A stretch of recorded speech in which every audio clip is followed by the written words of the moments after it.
नमस्कार, हिमाचल समाचार में आपका स्वागत है। आज के मुख्य समाचार। मुख्यमंत्री ने सभी उपायुक्तों को 3 दिन के भीतर नुकसान का आकलन करने के दिए निर्देश। मुख्यमंत्री ने कहा, नवीन प्रौद्योगिकी आधारित पाठ्यक्रमों से उपलब्ध होंगे युवाओं को रोजगार के पर्याप्त अवसर। आपदा राहत कोष और मुख्यमंत्री राहत कोष के लिए अंशदान। मुख्यमंत्री ने करियाला पुस्तक का किया विमोचन। वनों में क्षतिग्रस्त पेड़ों के प्रबंधन के लिए बनाई गई कारगर मानक संचालन प्रक्रिया 30 दिनों में करना होगा निस्तारण। और अब समाचार विस्तार से। मुख्यमंत्री ठाकुर सुखविंदर सिंह सुक्खू ने गुरुवार देर सायं सभी उपायुक्तों के साथ वर्चुअल बैठक की। अध्यक्षता करते हुए उन्हें अपने जिलों में भारी बारिश से हुए नुकसान का 3 दिन के भीतर आकलन करने के निर्देश दिए। उन्होंने आपदा प्रभावितों की सहायता के लिए सरकार की प्रतिबद्धता को दोहराते हुए अधिकारियों को राहत व पुनर्वास कार्यों में तेजी लाने के निर्देश दिए। मुख्यमंत्री ने उपायुक्तों से क्षति की विस्तृत रिपोर्ट तैयार कर प्रभावित परिवारों को राहत प्रदान करने के लिए आवश्यक दिशा निर्देश भी दिए। मुख्यमंत्री ने कहा कि उपायुक्त जिलों में क्षति का मूल्यांकन कर संबंधित क्षेत्रों को आपदा प्रभावित क्षेत्र का दर्जा प्रदान करें। उन्होंने कहा कि प्रभावितों को राहत राशि के उचित वितरण के लिए एसडीएम और उपायुक्तों सहित राजस्व अधिकारियों की जवाबदेही सुनिश्चित की जाएगी। आने वाले 3 दिन के अंदर डिप्टी कमिश्नर अपने सिग्नेचर करके रेवेन्यू सेक्रेटरी को डिजास्टर मैनेजमेंट को मेल करके पूरा आपदा क्षेत्र का नोटिफाई करेगा।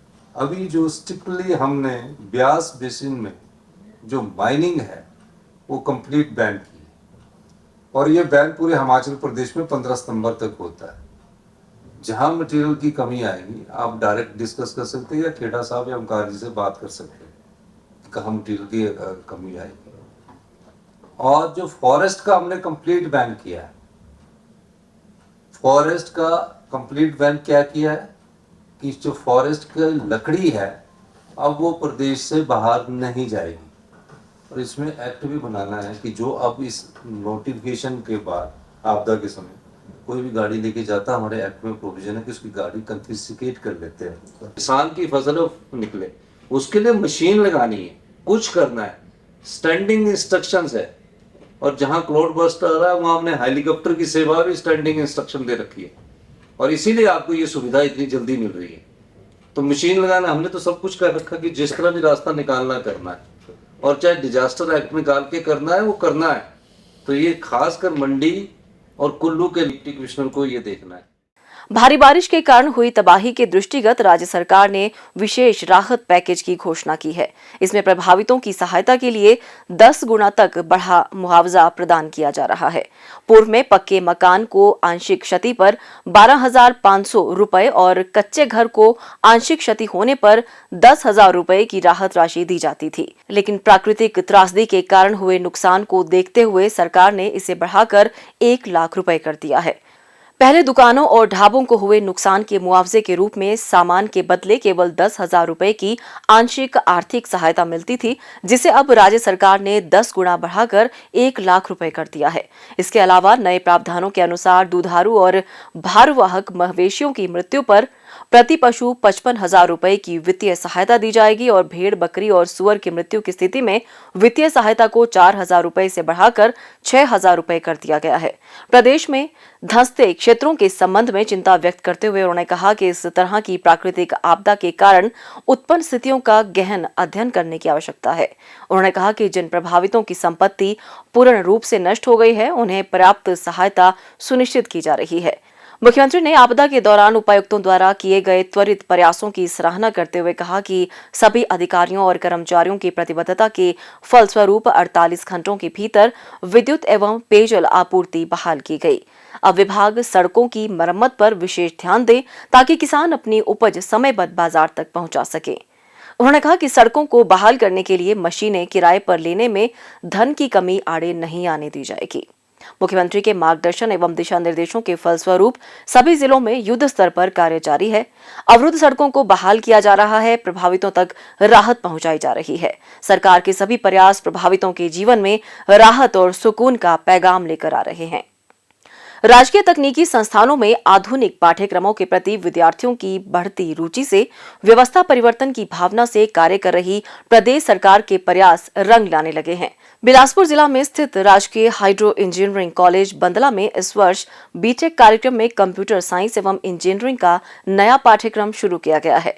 अकादमिक सत्र वर्ष 2023-24 के लिए पहली बार शुरू किए गए इस पाठ्यक्रम में मेरिट आधार पर 76 सीटें भरी गई हैं।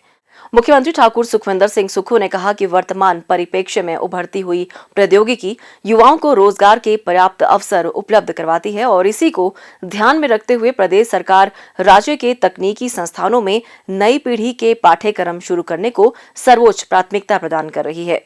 उन्होंने कहा कि राजकीय बहुतकनीकी संस्थान रोहडू एवं चंबा में कंप्यूटर इंजीनियरिंग और इंटरनेट ऑफ थिंग्स व मैकेट्रॉनिक्स के विशिष्ट पाठ्यक्रम आरंभ किए गए हैं। प्रदेश के 17 राजकीय औद्योगिक तकनीकी संस्थानों में इसी अकादमिक सत्र से औद्योगिक क्षेत्र की मांग के अनुरूप इलेक्ट्रिक व्हीकल मैकेनिक तकनीकी, मैकेट्रॉनिक्स, इंटरनेट ऑफ थिंग्स सहित अनेक नए पाठ्यक्रम शुरू किए गए हैं। इसके लिए प्रवेश प्रक्रिया आरंभ कर दी गई है तथा प्रशिक्षु इसमें गहन रुचि दर्शा रहे हैं। इन नए पाठ्यक्रमों को आरंभ करने का उद्देश्य तकनीकी शिक्षा की गुणवत्ता में सुधार लाना और इसे रोजगार परक बनाना है। मैंने हाइड्रो कॉलेज में CS with AI and data science में एडमिशन ली है। मेरा शुरू से ये इंटरेस्ट AI में था, आर्टिफिशियल इंटेलिजेंस में था और गवर्नमेंट ने यहाँ पर AI डाटा साइंस खोलकर मेरे फ्यूचरिस्टिक स्कोप को बढ़ाया है। जैसा कि आप सभी जानते हैं कि AI का अब फ्यूचरिस्टिक स्कोप है, तो इसलिए मैंने AI चुना है। यहाँ सिलेक्शन होने के बाद आर्टिफिशियल इंटेलिजेंस में स्कोप भी बहुत है और मेरा शुरू से इंटरेस्ट भी इसमें था, इसीलिए मेरे को अपना फ्यूचर बहुत सुनहरा दिखाई दे रहा है यहाँ पे। चिंतपूर्णी के विधायक श्री सुदर्शन सिंह बबलू ने आज शिमला में श्री माता चिंतपूर्णी मंदिर न्यास की ओर से मुख्यमंत्री ठाकुर सुखविंदर सिंह सुक्खू को आपदा राहत कोष के लिए 2 करोड़ रुपए का चेक भेंट किया। आपदा राहत कोष के लिए नोवे बेन प्रोडक्ट्स की ओर से विधायक श्री सुदर्शन सिंह बबलू ने 5 लाख रुपए का चेक, नादौन के बड़ा के श्री सुरेंद्र ठाकुर ने 5 लाख रुपए का चेक मुख्यमंत्री को भेंट किया।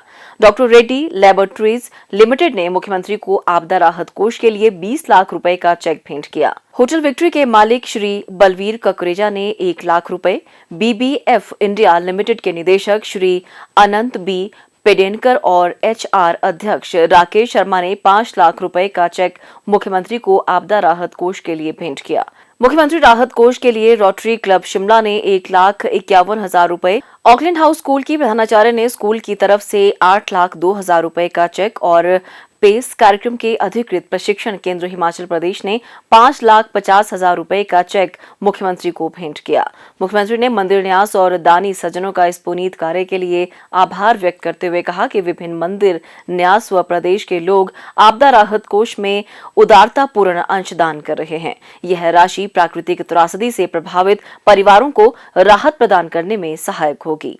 मुख्यमंत्री ठाकुर सुखविंदर सिंह सुक्खू ने गुरुवार सांय डॉक्टर मोनिका शांडिल द्वारा लिखित पुस्तक करियाला का विमोचन किया। मुख्यमंत्री ने कहा कि लोक रंगमंच संचार का सशक्त माध्यम है और लोगों तक प्रभावी ढंग से संदेश पहुंचाने में इसकी महत्वपूर्ण भूमिका है। उन्होंने कहा कि डॉक्टर मोनिका शांडिल की यह पुस्तक लोगों को राज्य की समृद्ध संस्कृति और लोक रंगमंच के विषय में महत्वपूर्ण जानकारी उपलब्ध करवाने में सहायक सिद्ध होगी। प्रदेश के वन क्षेत्र में प्राकृतिक कारणों से क्षतिग्रस्त पेड़ों के समुचित प्रबंधन के लिए प्रदेश सरकार ने मानक संचालन प्रक्रिया तैयार की है। इसमें ऐसे पेड़ों के कटान से लेकर इन्हें बिक्री के लिए उपलब्ध करवाने तक की प्रक्रिया को समयबद्ध एवं शीघ्र पूर्ण करवाने पर विशेष ध्यान केंद्रित किया गया है। निर्धारित समय अवधि में इस प्रक्रिया की कड़ाई से अनुपालना सुनिश्चित करने के लिए वन विभाग के अधिकारियों की जवाबदेही भी तय की गई है। वनों में प्राकृतिक कारणों से क्षतिग्रस्त पेड़ों के निपटान तथा बिक्री में देरी से प्रदेश को भारी वित्तीय हानि होती है। नई मानक संचालन प्रक्रिया से स्थानीय स्तर पर इमारती लकड़ी की उपलब्धता सुनिश्चित होगी तथा परिवहन व्यय में कमी, राजस्व में वृद्धि तथा स्थानीय स्तर पर कार्यरत कर्मियों की क्षमता में भी वृद्धि सुनिश्चित होगी। नई मानक संचालन प्रक्रिया के अंतर्गत ऐसे क्षतिग्रस्त पेड़ों का चरणबद्ध तरीके से प्रबंधन सुनिश्चित किया जाएगा।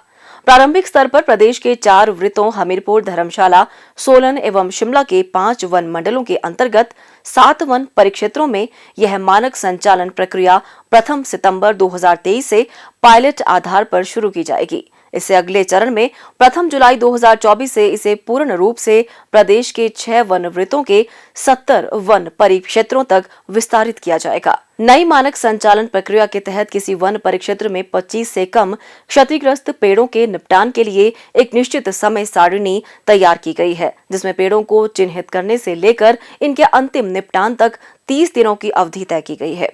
माह के पहले 7 दिनों में वन रक्षक और वन निगम के कर्मचारी आपसी सहयोग से इससे संबंधित ब्यौरा तैयार करेंगे।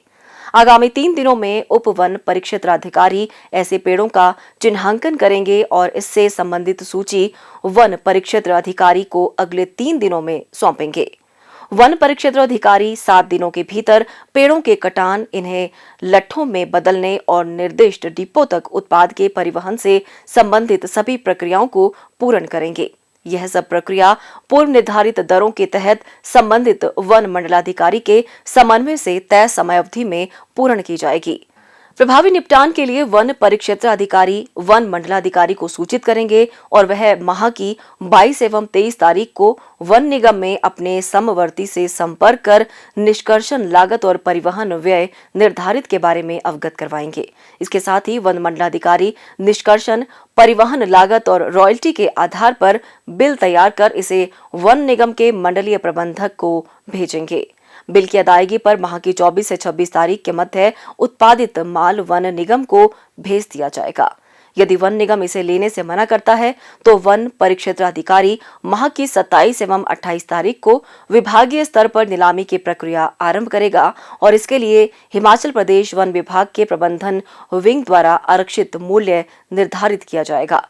इस प्रक्रिया को विस्तार देते हुए पेड़ों से संबंधित डाटा एकत्र करने के लिए एक समर्पित वेब पोर्टल भी विकसित किया जाएगा। सूचना प्रौद्योगिकी आधारित इस सेवा से क्षतिग्रस्त पेड़ों के प्रबंधन से जुड़े लागत लाभ के आकलन की भी सुविधा मिल सकेगी। हिमाचल समाचार देखने के लिए सब्सक्राइब करें यूट्यूब चैनल हिमाचल समाचार, फॉलो करें ट्विटर @DPRHP, लाइक करें Facebook page information and public relations department Himachal Pradesh, follow करें इंस्टाग्राम @DIPR हिमाचल, विजिट करें वेबसाइट www.himachalpr.gov.in। इस अंक में इतना ही, कल फिर होगी मुलाकात। दीजिए इजाजत, नमस्कार।